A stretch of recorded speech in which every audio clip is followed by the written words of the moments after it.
Welcome to Bleav in Chargers. This is fantastic. Number one, Lorenzo Neal will be back next week. He is a world traveler. UAE like 2 weeks ago. Today, Nairobi. Not kidding. Like 24 to 36 hours. UAE, Nairobi.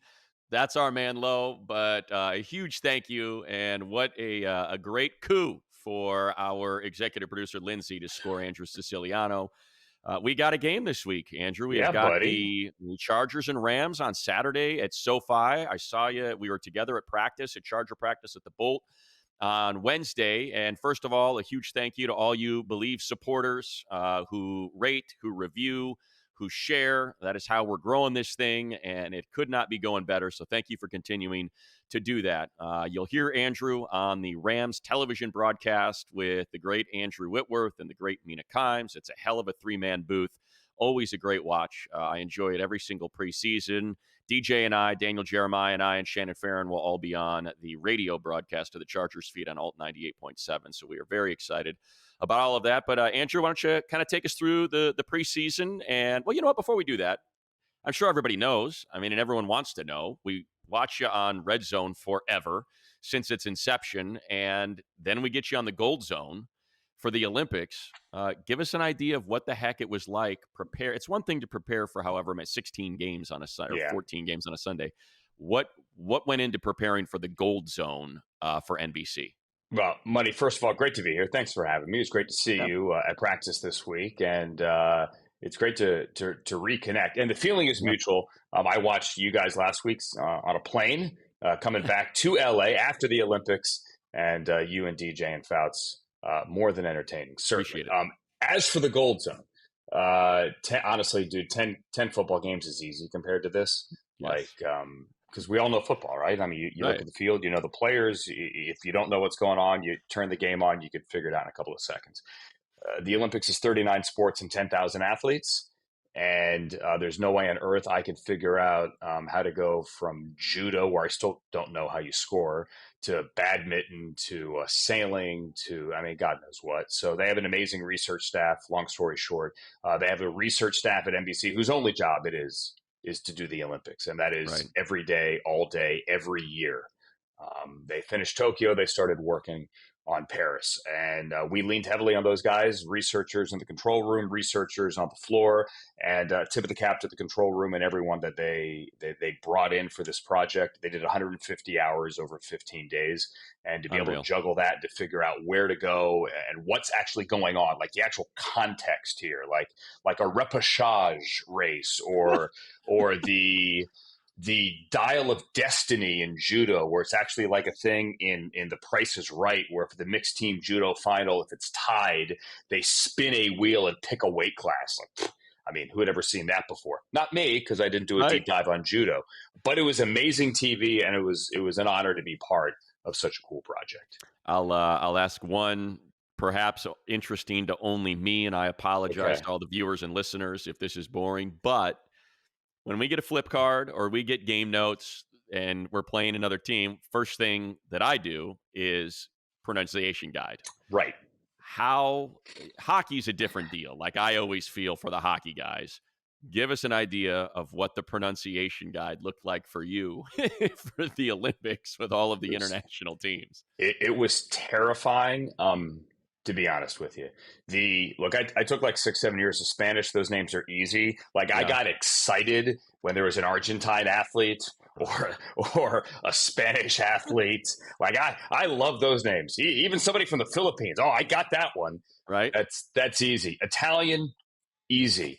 Like the wrestlers and the weightlifters from the Balkans. No, that was not easy. However, I will say this. Money, you and I know this. There are sometimes you pick up a media guide and you're like, honestly, that pronunciation is wrong. Yes, that's very true. You're typing that out wrong. Like that's not how you denote emphasis, right? It's actually the first syllable on that name, not the second syllable. You're doing that wrong. Their NBC's pronunciation guide was perfect. There wasn't a single name for which, look, there are 10,000 names. I didn't get to all of them, for which they typed it out wrong. And sometimes we'd be listening to an international feed and say a broadcaster from His Majesty's United Kingdom of Great Britain and Northern Ireland, where, sometimes they put their own little spin on it. The pronunciation guide says one thing, they kind of like to say it in their own way. Right. And you're like, nah, that's not right. So it was a lot of work, and I'm sure I messed a few up, but a lot of help from a lot of people to get me through it.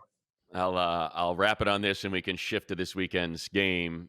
Just because I always have to bring it back to myself. My gosh, Please, of course. the one that always got me, and I would say it every time, and every time I would get social media coming after me. They always, all the teams he played for, Trevor Siemian, Hmm. phonetically pronounced, is supposed to be Trevor Simeon. Two Correct. capital E's, and that's the way the family pronounces it. But every play-by-play version says Simeon, and I insisted on Simeon, and people would destroy me. And I'm like, look, I'm just doing what the family wants. I'm sorry. Yeah. I'm trying to think, is there a Ram like that? Well, I mean, like, it's Steve Avila, and he and I have cleared that. It's Right. not Steve Avila. That one's Avila. not difficult. Um, you know, Left tackle, injured. The Rams pronunciation guide says Alaric Jackson. People actually argue in the building whether it's Alaric or Alaric. Alaric, yeah. I'm done with that one. We only Um, have one on the Chargers right now, and it's because we all, and I think you and I talked about it yesterday. It's Kamani Vidal, spelled right. Vidal. So we all have this relationship with Vidal Sassoon, and so we want to say Vidal, and it's Vidal, even though it's not Vydell, it's Vidal, Kamani Vidal, and he's got a big game as we now shift. He's got a big game coming up on Saturday in the preseason, because that third running back is, and you were at practice and you saw it, Andrew. It's wide open, and I don't know. I shouldn't say that. It looks like the third running back is settled. It's Jarrett Patterson. Hmm. He appears as though he has jumped everyone, and now the question is, are they going to carry four? And if they do, is it Isaiah Spiller, fourth-round pick from a couple years ago? Is it Kamani Vidal, sixth-round pick from this past year? Would you risk putting him on a practice squad, assuming somebody else scouted him and wanted to draft him and would probably scoop him up and put him on their active roster? It's those sort of things that, while maybe not all the starters, Gus Edwards and J.K. Dobbins, aren't going to play, then make it an interesting game. And your point about the practice squad and get them through waivers, fans need to understand that that is a huge part of the conversation right now and next week as well for any of the 32 teams. It's, we like this guy over that guy, but can we get this guy through waivers to the practice squad? Do we risk cutting our fourth running back or our third Right. running back or whomever, our sixth wide receiver? And can we get that guy to the practice squad? I know the Rams have those conversations right now going on in their secondary. When you look at a guy like Patterson in the Chargers backfield, here's a guy that's actually played for the Commanders and actually Right. been productive for the Commanders, clearly productive in his college career at Buffalo. He's a stat machine. Not the biggest dude. One of my favorite players. I like the small running backs for obvious reasons here. Here's a guy who, if there is an injury on any of the other 31 teams, they know they can plug him in immediately, Yeah. right? A guy that's been productive. Oh, you need that fourth back? We can go get him. And so, look, that's a tough decision that Joe Ortiz and Jim Harbaugh have to make. Yeah, and that's where it's a perfect way to follow that up, because that's sort of where the calculus comes in with Isaiah Spiller, someone Mm-hmm. who's now going into his third year, who has not been able to crack the rotation, really has struggled to be active on game day even through his first couple seasons. We're starting to see him become a much better special teams player, which is how you can earn your way on. But I think that becomes the discussion. All right, if we keep Patterson, which we're going to do, which guy is more likely to clear, stay on our practice squad? Is it Kamani Vidal or is it Isaiah Spiller? And if you were asking me, it would be Spiller, just because I think Yeah. Vidal is so close to the draft. Someone that was at least led the at Troy. I don't know. I don't think he led the nation. He may have just led his conference in rushing, but someone who piled up a ton of yards, and as they do everything back, and you would assume was high enough on people's draft charts that they would have taken him had the Chargers not in the sixth round. And that's kind of Yeah. what goes into that. I'll shift to this because we were standing next to each other when they started 11 on 11s. And for someone who called the game and watched how much Easton Stick struggled in that entire first half, it took 7 drives before they picked up a first down. Um, I think, no, I should say, I think it was 5 drives before they picked up a first down. They had 7 total in the first half for like 34 yards. What was your initial reaction when you saw Luis Perez start 11 on 11 as the first quarter? Did you think that was a statement from Jim Harbaugh? I do think it was a statement. I also think, and I love me some Luis Perez, You know him. Rams 2018 preseason legend. Never forget that third and final preseason game in New Orleans where his family, I think, had a flight cancellation and it was planes, trains, and automobiles, maybe even 3 connections to get them Oh, to New wow. Orleans to see his debut. Look, he is a great story. San Diego kid, and now he's playing for the Chargers. And look, he is a spring football Hall of Famer. Right? Okay, spring football Hall of Famer. He has played in every imaginable league, and hopefully in the AFL, he actually did get a paycheck. Which I did not. Inside joke, well, right here, you. buddy. Exactly right. But I think we know what Luis Perez is, and again, big fan, and I love his persistence. Luis Perez is likely not going to be your number 2. He just isn't. Birmingham Iron love him, and he's been very productive one level below. I think the Chargers have to figure out whether or not they can go get a number 2 elsewhere. The thing, and I rewatched at least the first half of your game last night against the Seahawks. Look, Mike McDonald's team brought a different level of intensity, I think, to that game. They took that game seriously. Not that the Chargers did not, Right. but they played their starters, especially defensively, a little bit longer than most teams did in the first week of the preseason. The throw that gets me was getting your tight end killed over the middle and hearing Dan Fouts' reaction to that. And that's the one that's concerning. To me, Easton Stick and Money, you did a great job of pointing it out, and we did it last year in the preseason, how productive he was at the college level. And that night in Las Vegas in December last year was not his fault. No. Let's be honest, it wasn't. But they know what they have. Now, this is a new administration, obviously, but you should know what you have with him, and they have to figure out, much like the Rams, let's be honest, the Rams have to figure out as well, are we comfortable with Stetson Bennett as our number 2? Because weeks 1 and weeks 2 of the regular season, Jimmy Garoppolo is suspended. They're not going to have him. So this is a big test for the Rams and for Easton Stick in these final 2 games, and that's why I think we see a lot more of him and maybe not see Dresser win as some fans want to see, because they have to figure out whether or not they're comfortable weeks 1 and 2 with Stetson Bennett as the backup. Yeah, it's very similar, and I think in terms of what the Chargers, like you said, Luis Perez. I made the the comparison to baseball, the old quadruple A player, the guy that 4A tears guy. up. Yep. I just thought of that too. Yeah, and that's what it is. He's coming off an MVP season from the USFL, won the championship, 2-0, 75% completion, 6 touchdowns, no picks in the postseason. They win the title. Why? He's got the measurables. It's not like he's a small guy. He's 6'3". No, he's not mobile. And as you said, he tore it up in that third game of the preseason with the Rams. He's found his way onto practice squads. He didn't exactly tear it up, but it was a great story. Great story. There you go. And look, he's been in the Rams building twice. They brought him back a couple of years later. So clearly there's some affinity for the guy. I'm sorry. So that's okay. No, so kind of my read on it is there's 2. One, they're not that concerned about Herbert. Their medical is like, he's fine. Let's just play it safe. This will be fine. You just got to figure out how to get through practice. And that was something that came out of the game on Saturday. Like, hey, we've now watched a week of practice and now this game where can we evaluate the defense? Are they as good as we think they are? Can we evaluate our wide receivers, our tight ends, as we try to put this roster together when our quarterbacks aren't playing at a level that we think is competitive enough to be what we'd see on Sunday. So how do we evaluate these guys as we try to put this thing together? And I think that's maybe where Perez comes into play, where it's like, well, he's accurate. He's got a decent arm.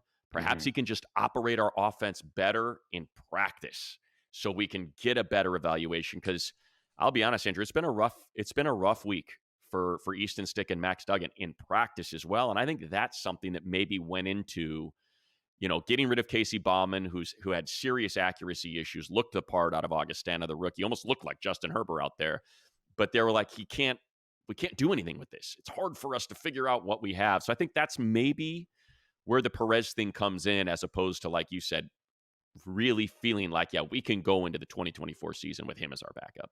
And the Rams have a similar but different frustration in their camp, in that their offense and Matthew Stafford should be okay with that hammy, left Right. left practice early on Wednesday. Puka's a little banged up. He's going to be okay as well. He'll be good to go for week 1. But they I think, and Sean McVay is a little frustrated with not getting the best work because they have 3 starting O linemen down. Right. And with the 3 starting O linemen down, look, your offense is fine. You're going to be fine. And they think they'll all be back week 1, but you're not getting the work in that you wanted this month leading up, including in these joint practices. You know, everyone's joking about Stafford last week when they practiced with the Cowboys. It would have been a sack. Micah Parsons gets in the backfield, deflected pass. Matthew catches it. He falls into the end zone. Everyone cheers and celebrates, and we laughed about it last week on the broadcast. But, you know, Micah gets in the backfield, and he is a wrecker of practices. I mean, known wrecker of practices because he gets by Joe Noteboom, right? And Joe Noteboom is paid as a starter in this league, but that's just a little example of you don't have your number 1 guys out there. Now, Joe's the starter on a lot of teams, but Alaric Jackson is the starter on this team, and he, like Rob Havenstein, like Jonah Jackson, who's banged up again, which was an issue in Detroit, are dealing with their injuries right now, trying to get ready for Detroit again week 1. I think it's Alaric, but, you know. I've always said Alaric. Everybody in the building says Alaric. The other thing that was evident in the practice that we were at together is watching Quinton Johnson play special teams, and something that we did not see from the number 21 overall pick in 2023 until they're trying to figure this thing out. And I'm not talking about just returning punts. Saw him out there as a gunner. And that was something that certainly I found to be incredibly interesting as we try to fit, you know, I feel very comfortable saying the 3 receivers when you're in 11 are going to be Josh Palmer, DJ Chark, and Ladd McConkey. Mm-hmm. So now it appears as though they're like, okay, where does Quinton fit in this? What is our vision of how to make him a valuable part of this roster? Because Darius Davis is making it. He was the all-pro punt returner last year and averaged 16 yards per punt return. He's making the team. Even if it's just as a returner, he's that good. And Brennan Rice is pushing. He's had a really, really good camp. And now that we're doing preseason games and coaches are talking, you hear the glowing praise for, you know, them talking about practice habits, physicality, comfort in press, fighting for those 50-50. And I've now named 5 wide receivers, Andrew, and we're talking about Quinton Johnson and how he's going to fit into that room. And Rice is a great value pick as well when you consider where they got him. Darius Davis's skills at TCU immediately translated, obviously, to the NFL.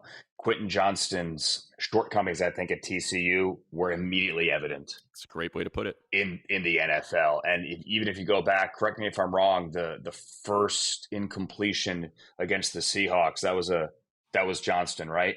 Yeah. Where he couldn't hit him. No, they couldn't connect. But I looked at you at practice on Wednesday, little sit route right in his hands. Johnston doesn't catch it, and then you saw his reaction. Yep, and 90 seconds later, then stick gets picked off near the goal line, little ball up the seam to the right, and that to me kind of summed up everything right there. Yeah. Quinton Johnson has the physical ability to play in this league, but when you don't separate and when you're a big body, you got to catch the ball more consistently, and he has not shown that. Yeah, that pick you're talking about was rough too, and that's kind of what we're speaking to with practice is you've got 6'9" Donald Parham in the end zone, and you've got a 5'10" safety in Matt Hankins. That ball has either got to be at the fingertips of Donald Parham or it's incomplete. That a 5'10" safety can jump that route and pick that thing off speaks to sort of what I think Coach Harbaugh and Coach Roman are seeing, and Shane Day, the quarterback's coach, like, hey, we're trying, and this works perfectly for kind of the shift in the conversation here. Like, they're trying to evaluate Parham he has struggled as a run blocker. He's too tall. You heard the concerns about Joe Alt. There's like, well, is he too tall? That's what makes Joe Alt so incredible, is he is this massive human being.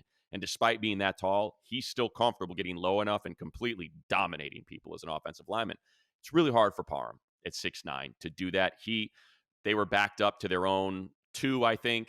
Parm's first snap, he's on the end. He gets he's a turnstile, and the play gets blown up in the backfield. It's a loss of 1 back to the 1 yard line. And so here's an offensive system that needs their tight ends to block. And like, that's a perfect rep for Parham to be like, okay, I can't block, but how many guys in the league are 6'9" with this wingspan that can high point this in the red zone? And he didn't get that opportunity.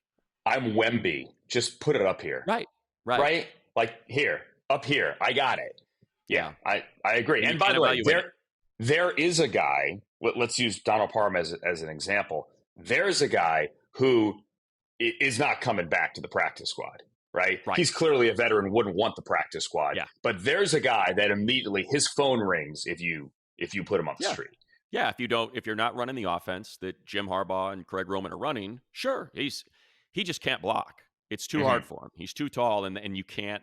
And that's why they brought Tucker Fisk in yesterday, because Zach Hines and Barton, like, these guys haven't raised their hand yet, and they are desperately searching. And the one thing that I would hate to see, because you said it, Easton Stick and what that pass did to Hayden Hurst, he did not come back in that game, and that was a gnarly collision.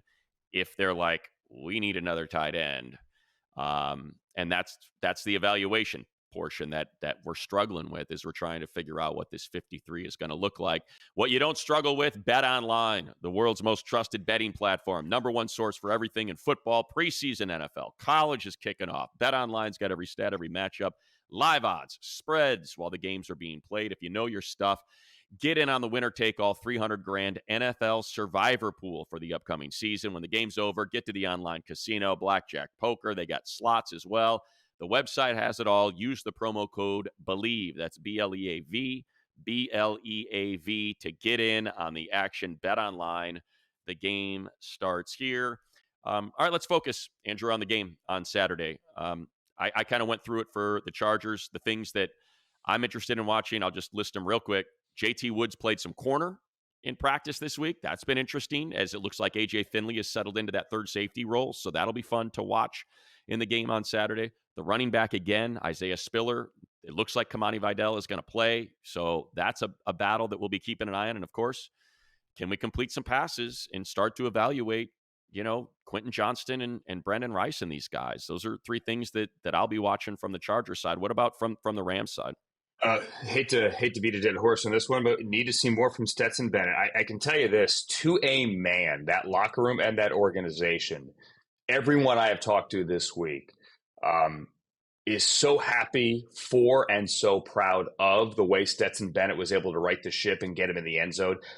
Even though there was a 5th pick on that final drive that did get overturned by the defensive holding. Right. That's the guy that won 2 consecutive national championships. And considering the year he has gone through, that was his first football game since August 26th of a year ago. He took the year off for what he conceives were mental health reasons. He's back. And for Stetson Bennett, the person, they were thrilled with the way he was able to finish that game and win for his team. And you could see the reaction on the sideline. It is heartfelt. They still need to see more. And Sean was asked on Tuesday, are you comfortable putting him in there as the number 2 in Detroit in prime time, week number 1? And he kind of made a face and said, still need to see a little development. So This is a test. They need to see Stetson Bennett, be a professional quarterback and operate the way a professional quarterback should. At running back, I don't think we're going to see Kyron Williams, more Boston Scott, Ronnie Rivers. Sorry for that, screw up fans on the broadcast last week. Nobody noticed. Don't worry about it. Stop beating yourself up. No. I watched 2 games from last year, the morning of. Anyway, I digress. And offensive line depth as well. Warren McClendon's been working on both the right and the left side. Need to see what he can do. He has certainly played well. An injury to the rookie Bo Limmer, the center that they really like. Don't know if we're going to see him this week, but they're certainly encouraged by what we saw in camp from Bo Limmer. More Jordan Whittington. Pump the brakes. He's not putting up Puka Nakua numbers, but they do see a lot of similarities. He had a lot of injuries at Texas, but they love the kid's toughness. They love the kid's ability to break tackles. Don't know that he could do all the stuff Ben Skoranek did last year. He kind of takes his roster spot. Don't know that he can be the H-back and be as versatile, but they really do love Jordan Whittington. Want to see more from Tyler Davis, the rookie defensive tackle from Clemson. He was in the backfield a lot last week. And look, some of the other defensive guys on the D-line are going to get a lot more reps because Desjuan Johnson was in a boot of practice this week. Mr. Irrelevant from a year ago really has carved out a nice spot on the roster and some good playing time. The rookie DBs, Josh Wallace, Charles Woods, Jalen McCullough, those guys are going to get a lot of run, maybe some more run for Nick Hampton. And they love, guys, Cameron Kitchens. Love Cameron Kitchens, the rookie out of Miami, the third-round pick. He was the highest drafted rookie to play last week. He's going to play a lot, you would have to assume, this week, unless they've decided, like, you're getting the tap on the shoulder, you are already good. He's making the team regardless, but if it's we've seen enough, you're good, maybe we won't. Those guys probably don't see Brennan Jackson this week, although they're happy with what they've seen from him before his minor injury, a soft tissue injury. Yeah, I'll piggyback that, beyond the battles and the sort of interesting who fits where 53 versus practice squad. Just Tremont Morris-Brash is going to make the team. He's going to make that. There was that one-on-one rep that was probably the best rep we saw of any defensive lineman. The setup outside, spin inside, and all of a sudden Harbaugh, who was playing the role of quarterback, was like, whoa, slow down. You're exploding toward me. I don't feel like getting exploded into dust here. He's going to make the team as an undrafted free agent out of Central Florida. He's been exceptional. And also I think it looks as though the injury to Chris Rumpf's foot is a lot more serious than we had originally anticipated. So he'll probably start the season on IR, making it very easy for that. I'm hoping, because we did see a couple reps, and man, it is fun to watch, of Junior Colson. I'm hoping that we see some Junior Colson. Holy cow. The reps that we watched, if you want to talk like last year, and well, really the previous 4 years, Kenneth Murray, when you saw him, he's the first guy you get off that you send off the bus. You're just like, how is someone put together like that? I want nothing to do with that. That's Junior Colson. When you just see him out there, the way he moves and the size, his trunk, I'm anxious to see him. And let's see, defense. Oh, just that linebacking level as a whole. It was considered to be perhaps the thinnest room of any on the Chargers. And now I think you might be able, if Colson's going to be out there, to talk about it being a strength. Dan Henley's going to be a problem in this league. He is going to be a problem. He's got all the explosiveness and athleticism of a safety, and we saw him pack a punch. In the joint practice, maybe was a little too excited for what the tempo of the joint practice was, but then in the game as well against Seattle. And when you talk about that level of athleticism and size and thump ability, he and Junior Colson with Denzel Perriman in there is going to be a lot of fun to watch. That rotation, I'm still, I know it's the way that Sean McVay approaches the preseason, but we also know the brain of Sean McVay and how good he is at scheming it up. Now, it's probably going to be a little bit more vanilla, but still, it's still Sean, and he's still going to come up with some great things to try to evaluate guys. So I'm anxious to see if this defense is as good as it was against Seattle. Is it as, because it looked really, really good at times in that game. And along those lines, and considering what I just said about the Rams O-line, for the most part, they did a really good job last week. Stetson Bennett's picks were from clean pockets for the most part. How does this O-line deal with Jesse Minter's defense? And you got, mixing up, where the pressure's coming from, pressure from depth, which we saw last week as well. How do they deal with that? Interested to see. And I know this is not a sexy one, but it looks as if Josh Carty from Stanford, the 6th round pick, has won the kicking competition after only 1 week. They got rid of Tanner Brown yesterday, second camp for Tanner Brown, the kid from Santa Clarita. So how does Josh Carty do now that it appears he has won the kicking job? Because Cameron Dicker is the one that got away a couple of years ago. The Rams obviously had him. Now, the Chargers were not his next stop. Baltimore and Philly, and now back here. But, they have themselves a winner, and hopefully the Rams do with Josh Carty as well, now that he's the only kicker in camp.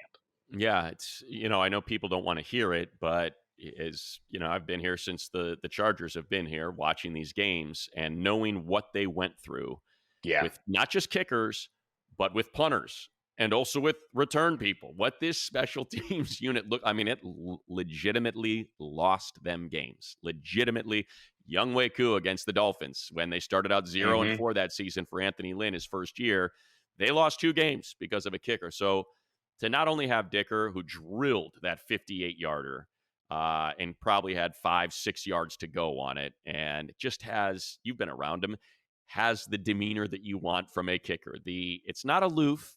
It's just devil may care, whatever. Yeah, we're good, man. I'm good. I don't care. We're, listen to my headphones, and that's the way I go. I miss it. Yeah, although he doesn't miss many. He's missed 3 in his career. To have J.K. Scott, one of the best punters in the league, more fair catch, I think either the most or the second most fair catches in the league last year, and that's special teams players' best friends. If you're on cover, you're like, J.K., you're my guy. Didn't have to hit anybody.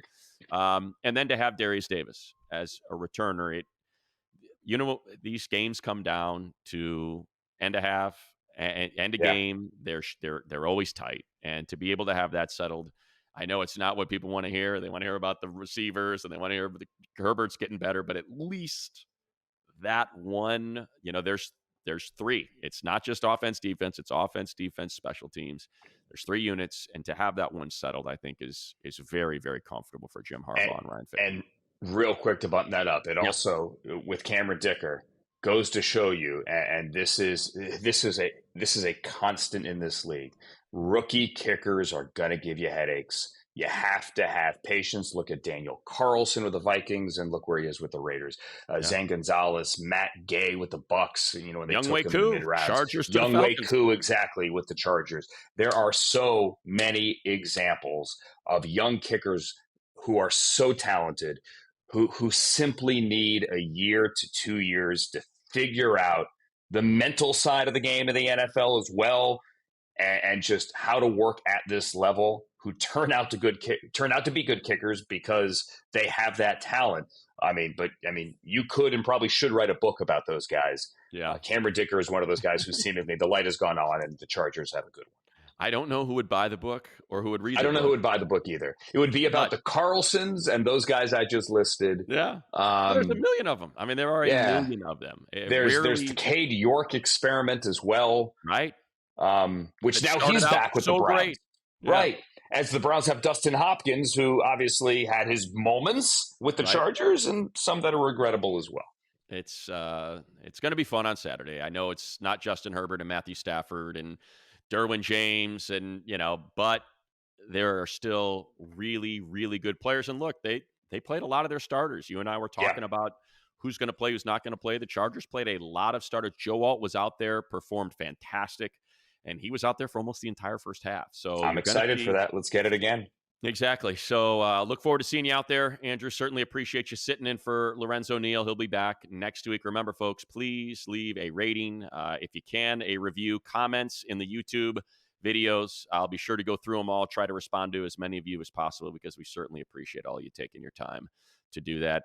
Andrew from New York, after being in LA, after being in New York, and then having to come back to LA. Yeah, you got a lot of air miles there. Hopefully it's first class, and aloe, strips of aloe on the eyelids or something like that. Or there you go. Under the eyes. We appreciate it. Thank you. Yes, sir. See you Saturday.